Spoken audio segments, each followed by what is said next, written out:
말씀으로 양식을 삼아. 또 이르시되 내가 너희와 함께 있을 때에 너희에게 말한 바 곧 모세의 율법과 선지자의 글과 시편의 나를 가리켜 기록된 모든 것이 이루어져야 하리란 말이 이것이라 하시고. 누가복음 24장 44절 말씀.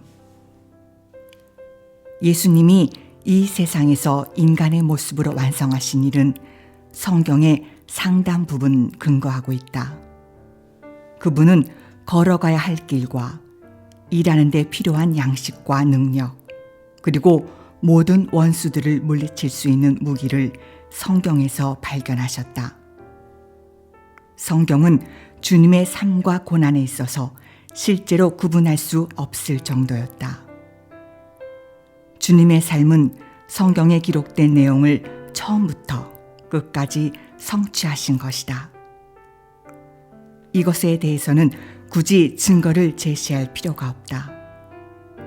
광야에서 시험 받을 때 주님은 기록되었으되 라는 말씀을 통해서 사탄을 물리치셨다. 바리새인과 논쟁하실 때 주님은 줄곧 말씀을 인용하셨다. 성경에 무엇이라고 말씀했느냐? 읽지 못하였느냐? 기록되지 아니하였느냐? 제자들과 교제하실 때도 주님은 늘 성경에 근거해서 자신의 고난과 부활의 불가피성을 확실하게 입증하셨다.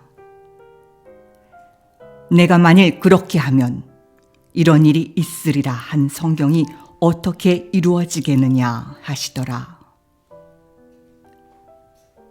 그리고 최후의 고난을 앞두고서 아버지와 교제하실 때도 주님은 자신이 버림받는 것에 대한 안타까움을 성경 말씀을 갖고 토로하고 나서 또다시 성경 말씀으로 자신의 영혼을 아버지 손에 맡기셨다.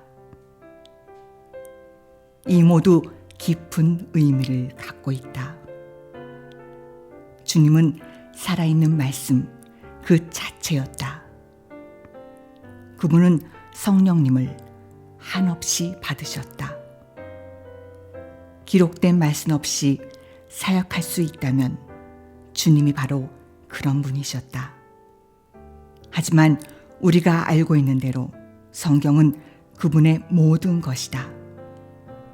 그 누구보다 주님은 인간의 육신에 속한 하나님의 생명과 인간의 말로 된 하나님의 말씀이 불가분 서로 연계되어 있음을 확실하게 보여주셨다. 주님이 한 걸음 한 걸음 하나님의 말씀의 인도와 지지를 받지 않았다면 자신의 모습을 유지하고 자신의 일을 감당하고 자신이 누구인지 보여주시지 못했을 것이다. 우리는 이것의 교훈을 이해해야 한다. 하나님의 말씀이 씨앗이라고 불린 것은 한 차례 이상이다. 그 말씀은 신적 생명의 씨앗이다. 우리는 씨앗이 무엇인지 알고 있다. 씨앗은 눈으로 볼 수 없는 식물이나 나무의 본질을 형성하는 생명이 농축되어 있어서 나무의 생명을 다른 곳으로 옮길 수 있다. 이것을 이중적으로 해석하면 예컨대 옥수수는 열매가 식량이 된다. 식물의 생명은 영양소가 되어 우리의 생명을 유지시킨다. 그렇지 않고 그것을 땅에 심으면 그 식물의 생명이 다시 생겨나고 늘어난다. 이 두 가지 측면에서 볼 때 하나님의 말씀은 곧 씨앗이다. 진정한 생명은 오직 하나님 안에서 찾을 수 있다. 그런데 그 생명은 우리가 알고 이해할 수 있는 어떤 형식으로 주어진다. 눈으로 볼 수 없는 신적 생명은 하나님의 말씀 안에서 형체를 취하고 우리의 손에 닿을 수 있고 그리고 전달이 가능해진다. 하나님의 생명과 생각과 감정과 능력이 그분의 말씀 안에서 구체화된다. 그리고 하나님의 생명이 실제로 우리에게 들어오는 것은 말씀을 통해서 가능할 뿐이다. 하나님의 말씀은 하늘의 생명을 담고 있는 씨앗이기 때문이다. 우리는 생명의 빵을 먹듯이 그 말씀을 먹는다. 일용할 양식을 먹을 때 우리의 몸은 눈에 보이는 자연이 준비해준 영양소를 섭취하게 된다. 그것을 섭취하면 그것은 우리의 것이 되고 우리의 일부가 되고 우리의 생명이 된다. 하나님의 말씀을 먹을 때도 그렇다. 하늘의 생명의 능력이 우리 안에 들어와서 우리 자신이 된다. 그리고 우리가 그것을 섭취하면 우리의 일부가 되고 우리 생명의 생명이 된다. 그리고 우리는 씨앗을 심는 데 사용된다. 하나님의 말씀은 우리 마음에 파종된다. 그 말씀의 씨앗은 재생하고 늘어나는 신적 능력을 지니고 있다. 그 안에 있는 생명과 신적 생각과 기질과 능력이 우리의 마음에 뿌리를 내리고 성장한다. 그래서 말씀이 표현하는 바로 그것이 우리 안에서 생기게 된다. 하나님의 말씀은 신적 생명이 풍부한 씨앗이기 때문이다. 예수님이 인간이 되셨을 때 주님은 하나님의 말씀에 전적으로 의지하셨다. 그분은 전적으로 그 말씀에 복종하셨다. 묵상과 기도를 통해서 순종과 믿음을 실천함으로써 그분은 공생애를 준비하시는 동안 말씀을 이해하고 적용할 수 있게 되셨다. 아들에게는 아버지의 말씀이 영혼의 생명이었다.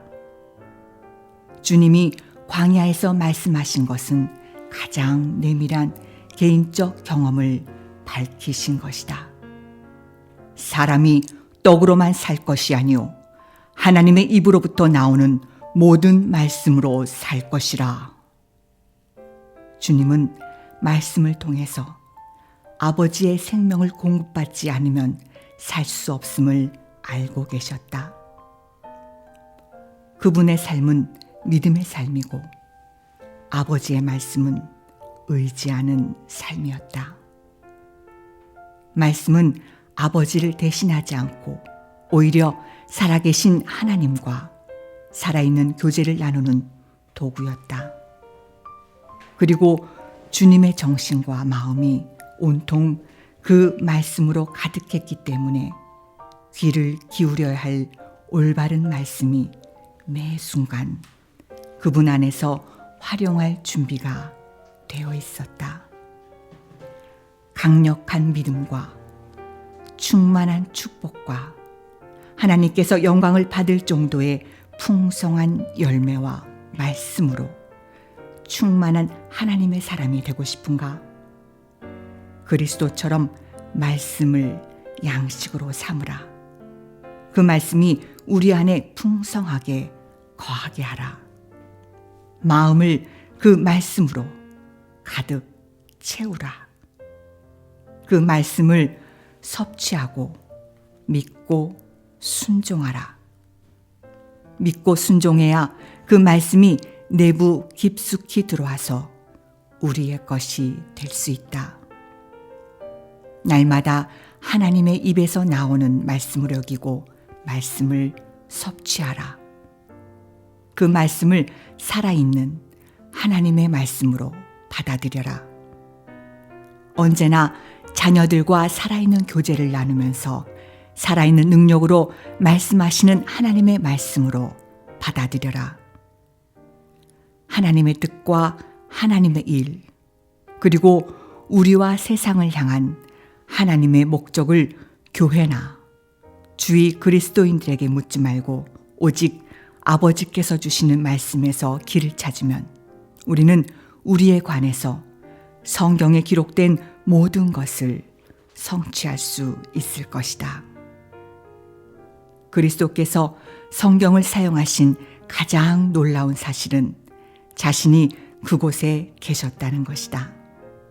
그분은 거기서 자기 자신의 형상과 모습을 확인하셨다.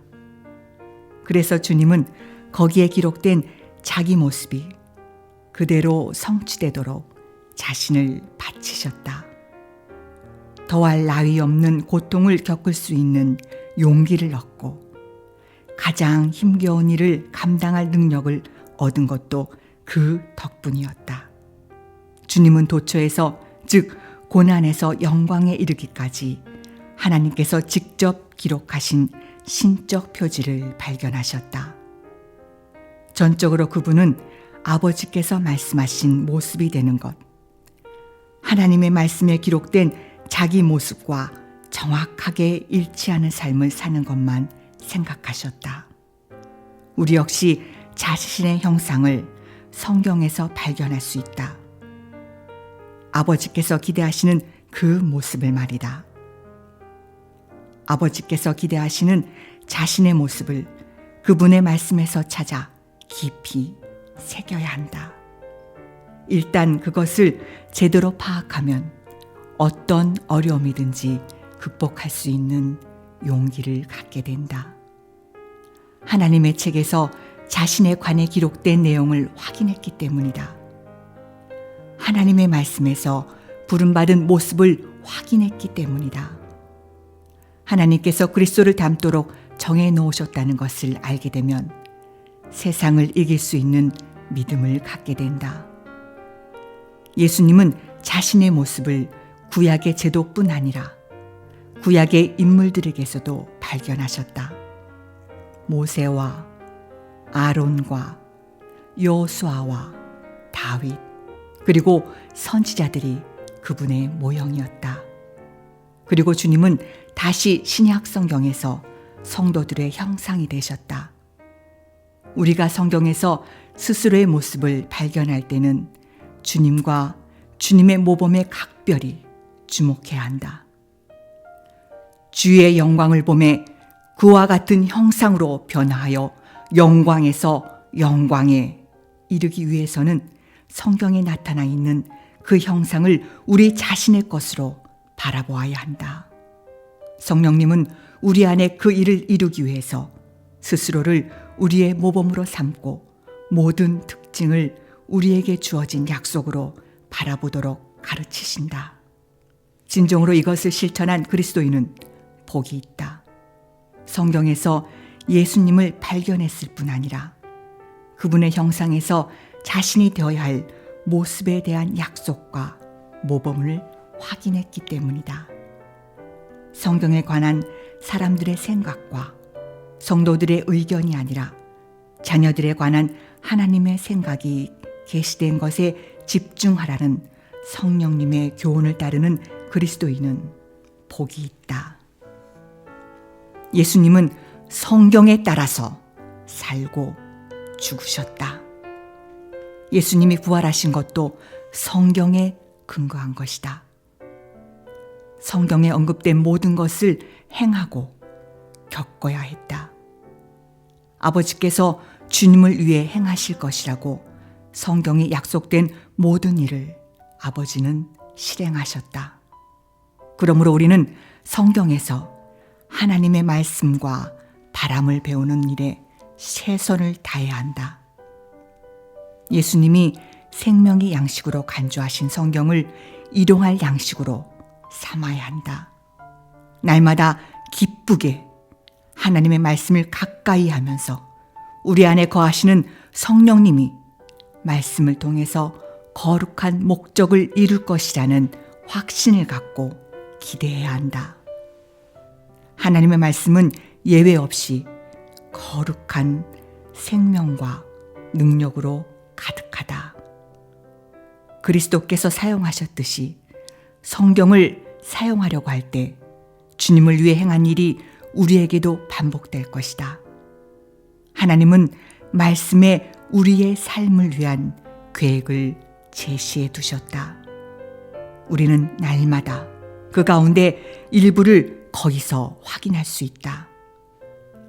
하나님의 뜻을 이루는 삶을 살고 있다는 확신만큼 사람을 강하게 하고 용기를 안겨주는 것은 없다. 우리가 주님처럼 자신을 내려놓고 성경을 더없이 귀한 인생의 목표로 삼는다면 성경 안에 우리의 모습을 이미 그려넣으신 하나님은 성경이 우리 안에서 성취되도록 역사하실 것이다.